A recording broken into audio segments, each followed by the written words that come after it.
today I want to talk about something that's important. Now, we've got a skill set, we've learned something, we went and take our test at the state board, we're licensed to go out to do work. Now we have got money, we're ready to start a business, we're moving, we have a shop now, we have a phone number, we're going to talk about websites, but we got our email addresses. We're feeling good about ourselves. Now we've got our first jobs, we're buying inventory, and I'm buying stuff for my trucks and my office, whatever. So we wanted to discuss a few things about this. When you set up your vendors, they're going to ask you, what's your credit limit? I wouldn't go crazy if they even say, oh, I'll give you $50,000 credit. I wouldn't go crazy. You want to kind of buffer that back a little bit, especially when you're first starting, because you don't want to overextend yourself accidentally.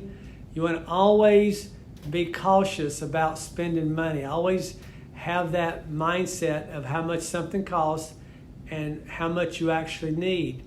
Because the way the vendors work, if you pay on time, you're regular in there, and you buy a decent amount of material, they have what they call a different matrix. Everybody doesn't get the exact same price. What they do is they allow the people that buy the most volume the better pricing. But all that's based on, are you always on time? Do you always have your invoices paid by the first of the month? Sometimes I personally paid mine before the first of the month. And a lot of times my vendors owed me credit because I would kind of overpay, and they loved me to death. And I'm not telling you necessarily have to do that. That's just what I've done. Now, one thing that a lot of new businesses do, they start getting busy and they're in a hurry and they don't pay attention, and they go to the supply house and they need 2 couplings or 5 receptacles or 10 bulbs, whatever that might be, and they'll buy 12 of these and 5 of those and 6 of these. Sometimes they'll buy twice as much as they need, at least half the times they need, just in case. Well, sometimes that's okay, very little, but what you really need to do, because you have the skill set and you know what you're doing, you need to try to get it as close as possible. Now, I'm not going to say don't buy just a little bit over what you need for that particular job, but that's okay, buy it, because the last thing you want to do is be on the job site and need 7/8 coupling or a contactor or something to fix a repair, or whatever it might be, or another gallon of paint. You got to run to the supply house and go get it, and that's going to take you time. And your time is your most valuable commodity. You have to be efficient, and you have to be good at what you do. You got to be thorough, efficient, and you got to get done quickly. That's how you make your money, because once again, we all only have the same time in each day. So it's how well you efficiently use your time is how much money you're going to make and how much profit you'll have in the end. So what I want to say is, when you get your office or your shop, first thing I would do actually is inventory my truck, because a lot of us start out as one-man shows, I call it. We start out, so we want to keep track of the inventory, but let's go ahead and put a little inventory on our truck. I always called it my top 20 items. I had a list that I made, and it was the 20 most frequent items that I used. I would always keep a few extra of those things on my truck, because I used those a lot, so I didn't want to run out. Okay, but what I didn't do is I didn't buy 40 or 50 of those things. So I would put the inventory on my truck, and then I would use whatever I needed for my job site, because I would buy the material for the job site, but I have extra on my truck. Okay, those unusual items that you use, you'll figure it out. You might have to add a couple things here and there, but whatever your trade is, but you'll figure it out. Okay, now most of us have a little shop, a garage, building in the back of our house. Some of us have a shop in an industrial area, which is what I had. So I had an inventory set up in my shop based on the volume of work that you're doing.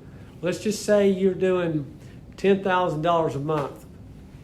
You want to keep about 40% in inventory, maybe 50% of inventory of those maybe most frequently used items, up to 25 or 30. Depending on the industry that you're in, because some industries require lots of little parts and some doesn't. But don't buy $10,000 worth of material when you're only doing $10,000 worth of work, because you're still going to go to the supply house no matter what you do, because each job varies a little bit. You're still going to spend money. So you want to keep your inventory down. Now, there's a thing called a floor plan that a lot of companies will say, Dave or whatever, I'm going to give you a floor plan and I'm going to put in $5,000 of inventory. What is a floor plan? A floor plan is where a vendor comes in and he knows that you use these commonly used items. Let's just say there's 50 commonly used items that you use almost all times, not every day, but in a year's time you use them 2 or 3 times. He'll inventory it. Then at the end of the month, he'll come back and inventory it again. Whatever's missing, he'll bill you for it. That's a great deal if you've got control over the inventory, where your employees are not carrying on more stuff than they need, and it's secure, because that'll save you time, once again, which is the most valuable commodity, of going to the supply house, spending an hour paying someone $20 to go pick up a $5 item. So that's why I inventory. Okay? So a floor plan is a good thing to have. Another thing, what I do is I would return my unused inventory before I destroyed it each month. I had a graph that I would go through, and I would buy the first of the month through the 10th. I would use all the inventory I could all the way through the 20th up to the 23rd. On the 25th, I would return everything so I can get credit by the 1st. Then I would pay my invoice by the 1st. That way, I didn't have inventory in stock or in the shop that would get beat up, destroyed, busted, lost, stolen, or unusable for whatever reason. I wouldn't have hundreds or $1,000s tied up in inventory that I would never use. I would return it. And that, my friend, is very important that you learn to return your inventory, because next thing you know, if you don't, you'll have $10,000, $15,000 worth of stuff in a corner that you never use. And that's money that you could have invested in the business. You can invest it in the trucks. You can invest it in good inventory. You can invest it in capital, capital like retained earnings we was talking about earlier. That's money. You can't digest material. I always said I can digest a little labor, but man, material just don't sit well on my stomach.